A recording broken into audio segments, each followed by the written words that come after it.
کیا واقعی امایا علیزے کے قریب آ کر اسے حمزہ سے دور رہنے کا کہے گی؟ اور کیا علیزے اپنے جال میں حمزہ کو پھنسا کر اپنی منزل پالے گی؟ دوستو، ڈرامے کی اگلی قسطیں کمال کے سنسنی خیز مناظر سے بھری ہوئی ہیں۔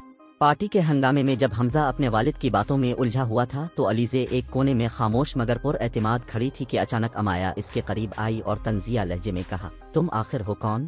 اور میرے منگیتر پر قبضہ کرنے کی جرأت تمہیں کس نے دی؟ تم جیسی معمولی لڑکیاں دولت اور نام کے لالچ میں امیر لڑکوں کے پیچھے بھاگتی ہیں، سیدھی بات کرو، کتنے پیسے چاہیے تاکہ حمزہ کو چھوڑ دو؟ علیزے مسکرا کر پرسکون انداز میں بولی، میں نے کب کہا کہ میں حمزہ کو چھین رہی ہوں؟ اگر وہ تمہارا ہے تو کوئی بھی اسے تم سے نہیں چھین سکتا۔ یہ جواب امایا کے غرور پر بجلی بن کر گرا اور وہ غصے سے کہہ الفاٹے، تمہیں یہاں رہنے کا کوئی حق نہیں، فوراً نکل جاؤ۔ علیزے نے لمحے بھر کو خاموشی اختیار کی اور پھر آنکھوں میں آگ لیے وہاں سے چلی گئی۔ جب حمزہ واپس آیا اور علیزے کو نہ پایا تو بے چین ہو کر اسے ڈھونڈنے لگا، بار بار کالز کرتا رہا۔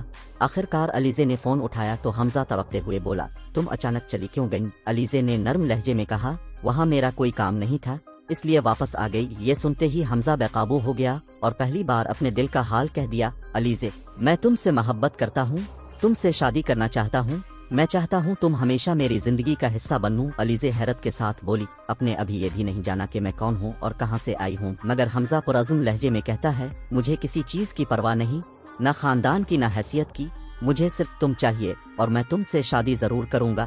یہ سن کر علیزے کے چہرے پر ایک فاتحانہ مسکراہٹ پھیل گئی اور وہ دل ہی دل میں بولی، آخرکار وہ دن آ ہی گیا جس کا مجھے شدت سے انتظار تھا۔ فون بند کرتے ہی اس کی آنکھوں میں انتقام کی چمک تھی، وہ اپنی بہن کی موت کا بدلہ لینے کے بالکل قریب پہنچ چکی۔ لیکن کہانی یہیں ختم نہیں ہوتی۔